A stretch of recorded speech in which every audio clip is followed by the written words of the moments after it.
For the longest time, 8-year-old Lily had been a chatterbox, bright, imaginative, and endlessly curious. But something changed after her mother, Claire, returned home from a week-long business trip. Suddenly, Lily grew quiet every time Claire walked into a room. Conversations that flowed freely with her father, Mark, died the moment Claire appeared. Her voice shrank into whispers. Her shoulders stiffened. And when Claire tried to hug her, Lily's small body went rigid as if bracing for something unseen. At first, Claire thought it was separation anxiety. A week was a long time for a child.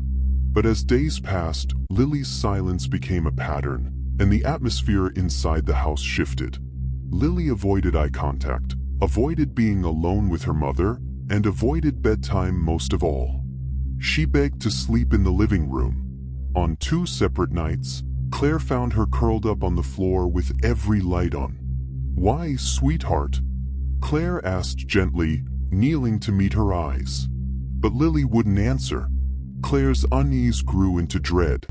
She would hear her daughter talking and laughing in her room, but when she stepped inside, Lily froze again, eyes wide and glassy. The shift was too sharp, too unnatural. And then there was the crying.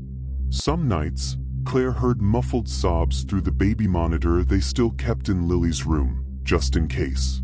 Whenever Claire asked about it, Lily denied everything. Mark tried to reassure his wife, telling her it was probably just a phase. But Claire knew her daughter. She knew fear when she saw it. And Lily was terrified of something. One evening, Claire suggested taking Lily to the park, just the two of them, something they used to do every Saturday morning. Lily hesitated, gripping the fabric of her shirt until her knuckles whitened.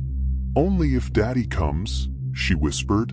The rejection stung deeper than Claire expected. She held her daughter close, but Lily didn't return the embrace. That night, Claire told Mark she needed to get to the bottom of whatever was happening. She decided to keep the baby monitor on her nightstand, turned up loud enough to catch even a whisper. Maybe Lily talked in her sleep.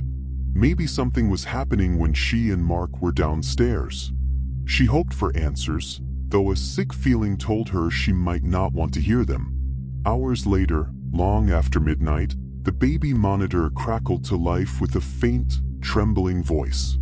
It was Lily whispering, but not to Claire. "I don't want to," Lily whimpered. "Please don't make me. Mommy will be sad." Claire shot upright in bed. Her heart pounded so hard she felt it echo in her throat. She grabbed Mark's arm and shook him awake. "Listen," she whispered, her voice cracking. Lily was crying now, quiet but raw. "I promise I won't tell. Please stop coming." Claire didn't wait another second. She sprinted down the hallway, Mark close behind her. Bursting into Lily's room, she found her daughter sitting upright in bed, staring at the darkest corner of the room. Her face was pale, streaked with tears, her breaths sharp and shallow.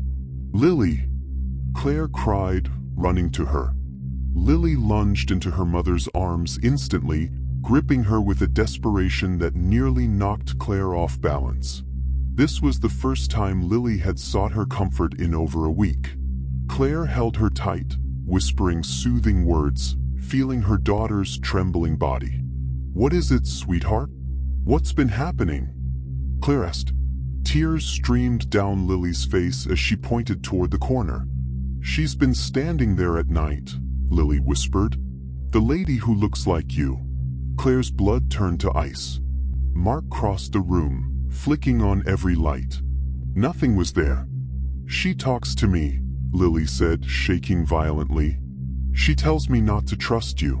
She tells me you're not my real mom." Claire felt the floor tilt beneath her feet. "Baby, I would never." "I know," Lily cried, burying her face in Claire's chest. "But she sounds like you. She looks like you. But her eyes are wrong." Mark exchanged a horrified glance with Claire. "Lily," he said softly, "did you see her only when Mommy wasn't home? When she was on her trip?" Lily shook her head. No.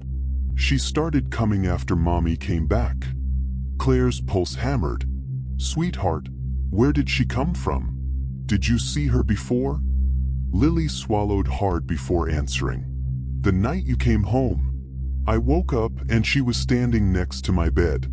And she said, "You won't need the other one anymore." Claire's stomach lurched. The baby monitor crackled, startling all three of them. The device let out a single sharp burst of feedback before falling silent again. Mark unplugged it instantly. "That thing must be malfunctioning," he muttered, though his trembling hands betrayed him. Claire held Lily tight, whispering promises of safety. But inside, a horrifying thought took root, one she didn't dare say out loud. Lily wasn't imagining this. Her fear was too real, too raw. For the next 3 nights, Claire slept on the floor beside Lily's bed, refusing to let her out of sight. And each night, Lily drifted off peacefully in her mother's arms. On the 4th night, Claire was jolted awake by a cold breeze. The window was open. Claire knew she had locked it. She scrambled to her feet. Lily was still asleep, but Claire felt it before she saw it. Someone was standing behind her. A silhouette. Her height. Her shape. Claire froze. Her breath caught in her throat. Slowly she turned. Nothing. The room was empty. Her heart hammered against her ribs as she checked the closet, the hall, the window ledge. Nothing. She crawled back beside Lily, too afraid to sleep, and yet exhaustion dragged her under. She didn't know how long she had been asleep when Lily's whisper roused her. "Mommy," Lily murmured dreamily. "Thank you for sending the other lady back." Claire shot upright. "What lady?" Lily smiled softly in her sleep. "The one who always cried." Claire's skin prickled. "What do you mean, sweetheart?" Lily's voice drifted, half asleep. "She told me she used to be my mommy before you took her place." Claire's blood turned icy cold. Before she could ask anything else, Lily exhaled a deep, peaceful sigh. "She said she's gone now. She said she just wanted to see me one more time. She said she doesn't blame you." Claire couldn't breathe. A cold weight pressed on her chest. "What doesn't she blame me for?" Claire whispered. Lily's final words before drifting into deep sleep nearly stopped Claire's heart. She said she doesn't blame you for the accident, the one that took her life. And in that moment, Claire remembered everything she had spent years trying to forget. The screech of tires, the flash of headlights, the woman's face, the split-second decision, the adoption papers, the guilt she buried so deep it clawed its way back only in nightmares. Claire held Lily tightly, tears streaming silently down her face. The house was still, but Claire knew, without any doubt, that something had come looking for closure, and it had found them.